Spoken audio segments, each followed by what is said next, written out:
Entitled neighbor doesn't want palm tree to be cut down. So, our family bought a house which was initially sharing yards with a house on our right. After some time, our family decided to build a wall between both properties, respecting plot boundaries and whatnot. Making the decision between building a wall or a fence was an easy decision. Our neighbor, EN in this case, would snoop around and literally sit outside her house and just watch ours. See who came out, came in, visited, everything. That wasn't it either. Not only would she spy on who was going inside or outside the house, she would be a pain in the ass when it came to parking as well. When friends came over, she obviously would see them arrive and watch them enter my house. Creepy. After my friends came in, hanged out, and were planning to leave, they would encounter a little note on their windshield. "Next time you come over, please do not park here. This is a private parking area, thank you." Yes, they were parked in front of her house, but they parked correctly without blocking any entrances. Every time from that point on, they made sure they parked in front of their house, even though there was space in front of mine. Now to the palm tree part. When buying our house, the yard was shared, but in our half the yard there was this huge palm tree. We didn't mind it at first, since it was made easy for my family and friends to locate our home easier. Just look for the palm tree, we'd say. But after deciding to build a wall to avoid snooping from our neighbor, we also decided to build a small apartment next to our home so that my parents can rent it and get some extra cash. After a couple of months of planning, we decided to build it in the corner of the plot, where the palm tree was. We made arrangements and called someone who would help us cut it down. The day came. This was a big deal. Since the palm tree was very tall, about 5 to 6 of workers arrived to our house and began talking to my dad about how things were going down. Note, the wall was mid-construction, just above eye level for me and 1 or 2 feet above our entitled neighbor's height. After the workers came and parked in front of my house, entitled neighbor could still see who was parking. While we were talking about how we were going to cut down the palm tree, I see entitled neighbor with her hands above the wall and has her head above the wall now. I look at her and freaked out and say, "Whoa, whoa, whoa, entitled neighbor? Oh, hello, did you lose something? What are those people doing with saws? Wait, you're not planning to cut down the palm tree, are you?" The workers and my dad are now aware of her. I thought she was impressed or amazed, not angry. Oh, actually, yeah, we are planning to build an apartment here and— "Why?" "Well, we're gonna rent it and maybe—" Before I could finish, she left and went inside. I thought this weird interaction was over. I wish it was. She returns and goes to the front of the house, fence door open, with her mother, who looks to be around 80s or 90s, in a wheelchair. My dad says, "Hi, what are you doing?" "Careful, there's saws and axes all over the place." "You can't cut down that palm tree.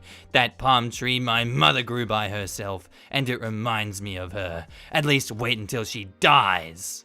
Yes, she's referring to her mum, not the palm tree. Sorry, but we are going to build an apartment, and it's on the way, so we will cut it down. If you want it, we could maybe move it instead of cutting it and put it on your side of the yard. "That would be great. You can put it over here." Gestures to a location in her yard. "I'll let you talk with the nice worker, so then we can arrange the movement." "I'm not paying for it. It's in your property." "Okay, since it's in my property, and I won't pay the extra fee of moving it, I'm gonna cut it down." "How dare you do this, you piece of shit!" "Whoa, whoa, whoa, I think it's best for you to leave, entitled neighbor." I say this while I stand in the middle of them. She leaves and starts yelling from her side of the wall, yelling she'll call the police. I wish I could have a recording of the yell she emitted when they finally cut the palm tree down. And our next story was posted by user Doggo of Borth, titled, "Please remove your child from the enclosure." So I used to be a zookeeper, and I saw some awful parents in the zoo. Here are a couple of examples. Example 1. Bloke is leaning over a wall that drops down to the meerkat enclosure. Bloke's kid is in the enclosure screaming because a meerkat had bitten him and had drawn blood. He's laughing and filming it. poor intern that I was radioed for help and asked the man to take his child out of the enclosure. Nope. You can't tell me what to do, I pay your wages.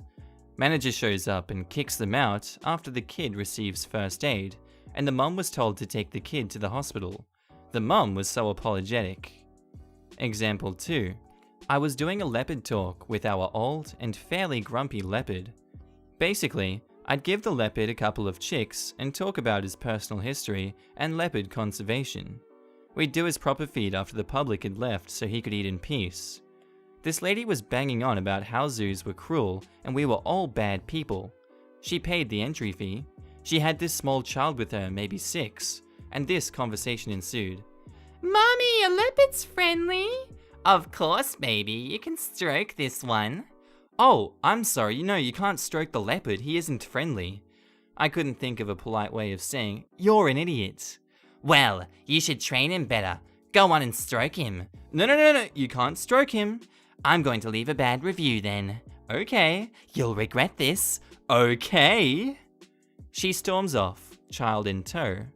About an hour later, probably half an hour later before we close, I am radioed to the front desk. First aid. This lady got her kid to stroke the leopard. The leopard scratched the child. The child was really lucky. It looked just like a cat scratch. I think he just caught her.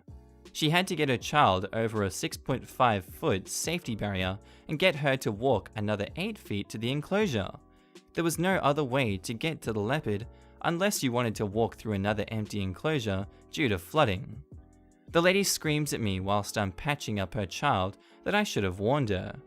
The child was so apologetic because she was worried that she had upset the leopard. She backed me up to my boss, and lady leaves with her child after we called them a taxi to run them to the hospital that I ended up having to pay for because the entitled mother refused to pay for it. I paid up front for it so to stop her detouring. Probably shouldn't have, but it could have been more serious than I thought, and I wasn't going to risk this kid. I wasn't entirely heartless back then. And our next story was posted by user NT-Engineer, titled, My Daughter is an Entitled Parent Part 2. First part can be found here along with a brief background. Also, several people commented that I should call CPS on my daughter. CPS has been called a couple of times. They have deemed my grandchildren to be in a safe home. Now, our fourth example. This exchange happens at my house while my daughter and her family are visiting me.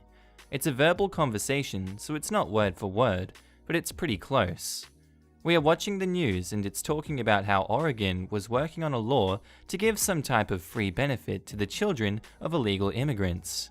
She says, I think that is BS. I'm not illegal and I should be entitled to get free stuff too. Daughter's baby daddy goes, no crap. We're always giving these illegals free stuff and we never get anything. They should give us people who are here legally the free stuff and not them. Yeah, they never give anything to us for free. That's unfair. Don't you two get welfare? Well, yeah, but don't you also get food stamps and WIC and free healthcare? Well, yeah, but... And don't you live at your grandma's house for free? And were approved for Section 8, but since then neither of you have worked and you have a dog and they wouldn't let you in? Well, that doesn't matter. They shouldn't be taking my tax money and giving it to illegals. What tax money? Neither of you had a job in 2 years. You don't pay any taxes. That's not true. We pay sales tax when we buy stuff. I'm chuckling at this point and I go, no you don't. Oregon has no sales tax. So the baby daddy chimes in and goes, I'm just saying, they shouldn't be giving free stuff to illegals when there are citizens who need help. Well, that might be the case, but you both get a ton of free stuff out of the pockets of people who work hard for their money, while you two just sit in your asses. At that point, they both just looked at me and then got up and went outside to smoke a cigarette. Example 5. At a different time than example 4, my daughter and her family come up to visit for a 3-day weekend. They called and asked if they could stay with us Friday through Monday, the holiday, then leave Monday. This conversation happens Sunday afternoon. So, what are your plans for tomorrow? Are you heading home or are you going to visit other family or friends? I remember you mentioning that your friend now lives in this area. Are you gonna have time to see them? Well, I don't know.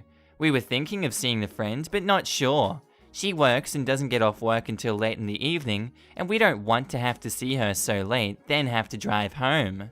Well, you could always stay there that night and then drive home the next morning. Well, yeah, except all of our stuff is here, and it would be a huge hassle to have to pack everything up just to unpack everything at her house. Pauses for a couple of seconds. Hey, how about we just stay here and leave Tuesday?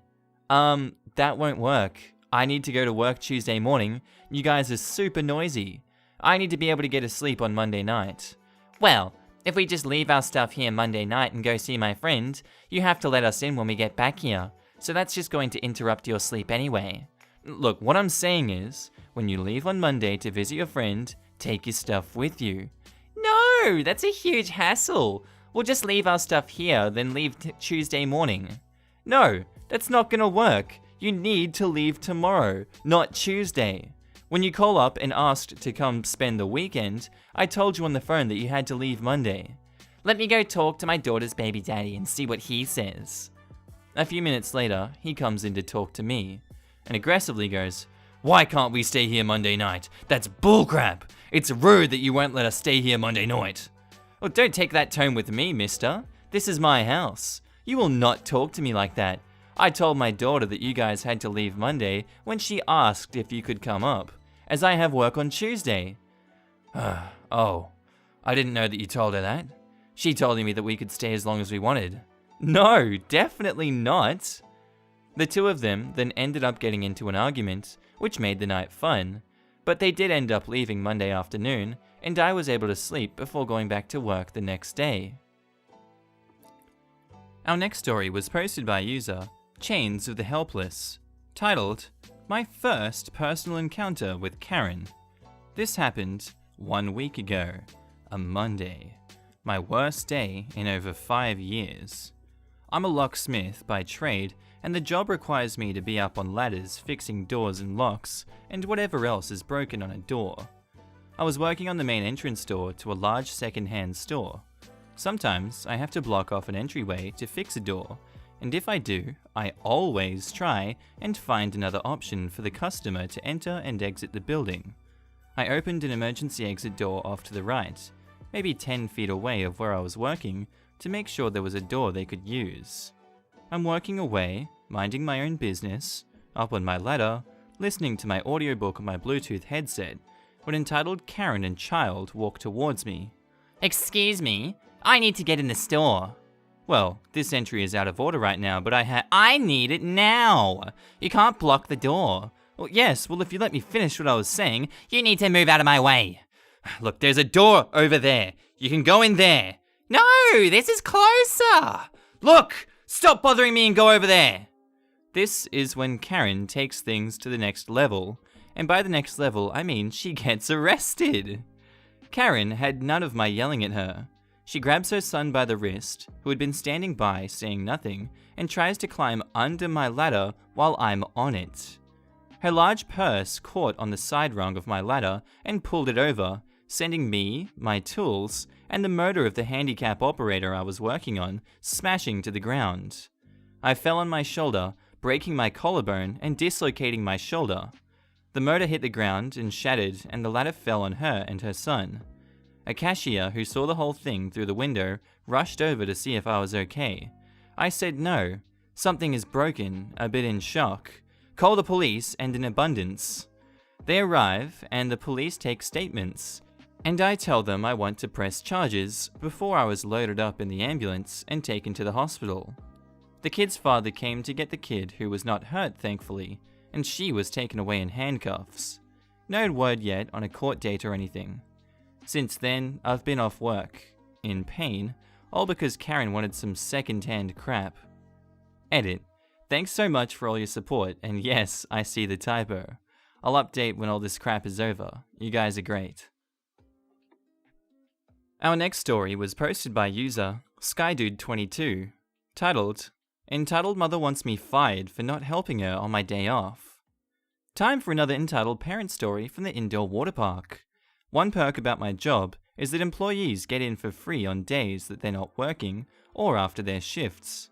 This was back in July when I worked 6 days a week as an assistant manager. My one day off that week, I decided to come to the water park and relax. What a mistake that was. Our cast are me, friend, entitled mother, entitled kid, co-worker, manager, and other guest. Normally on my day off I would just chill, but on this July day, friend wanted to hang out, and since I could bring him for free to the water park that I worked at, we decided to go. Day started off great, went on some water slides, and eventually we all decided to sit on some lounge chairs and eat lunch we packed. Now enter entitled mother. Entitled mother and entitled kid were regulars, meaning they came so often we knew them by name, and they knew us by name. I had disregarded it, but entitled mother and another guest were arguing over lounge chairs. Entitled mother claimed she came daily and put a season-long reserve on those chairs. There's no such thing as that. Entitled mother also frequently complained to management. I had dealt with her twice prior that week. OP, this woman has taken my reserved chairs. Please make her move. Go talk to a manager. I was not in the mood to deal with her. You are a manager. Now make this woman move. It's my day off, lady, and I'm not obligated to help you today. Go see the manager on duty. Friend was cracking up at this. Entitled mother and dragged entitled kid with her as they go to see the manager. OG comes over to me. Are these seats really hers? Oh, they're first come, first serve. Entitled mother does this often. Oh, I feel so bad for you, man. Thank you. She then went back to her seats, and entitled mother and entitled kid come back with co-worker and manager. OP made me walk all this way to get you because OG is in our seats. We don't reserve seats. Co-worker doesn't take anyone's crap and walked away. I hope you fire OP for refusing to help me. He made me walk to get you and refused to take me seriously. The manager looked at me, and I saw manager trying not to laugh. Yes, I will have to make sure to have a word with OP about this, but we do not reserve seats. We have many other seats over there. Entitled mother grabbed her things and stomped away with entitled kid. The manager came up to my friend and me. Sorry this happened, OP. It's whatever. Me and friend then did a few more slides and then left for the day. And our last story was posted by user RSokaLives2223, titled, Entitled Father Shames My Parents for Adopting While They're quote-unquote old, and for adopting a disabled child. Our cast are entitled father, nice kid who was my friend for a while until this happened, mum, dad, disabled young sister who has a birth defect, twin sister, and me, that Star Wars chick. Context. It was my birthday and I invited nice kid to it. For those who have read my other encounters, my sister's brothers and nieces were there, but they didn't do anything, so they are not in this. Entitled father was dropping off nice kid and apparently wanted to meet my parents. Nice kid and I had met at the park when my sister took me. So nice kid asked me if I could run and get them. At the time, DYS was 1 year old, but due to her disability, she was extremely delayed and was barely sitting up on her own. So my parents took them with her. This is where chaos broke out. You're not that Star Wars chick's parents, you're her grandparents. We adopted her and TS while they were 4. We are their parents. While you're old? Don't you think that's a little irresponsible? You should put them back in the system. It's lucky for even a 4-year-old to get adopted. Granted, they had us since birth. It just took 4 years for the judge to let them adopt us. It is highly unlikely for a preteen or teen to get adopted, and at the time, I had just turned 11. Both me and my wife are in perfect health and have nothing wrong with us. Why are you holding that scary child? He actually called her that. She's our youngest daughter, and I would suggest you leave. She's never gonna make it past 5. He left and then took nice kid with him. I never saw her again. Well, that's grim. Anyway guys, if you enjoyed these stories, tell me what you think of it in the comments. Subscribe if you liked it too if you're new. And as always, I hope you guys just have a great day. And I'll see you in the next episode. Bye.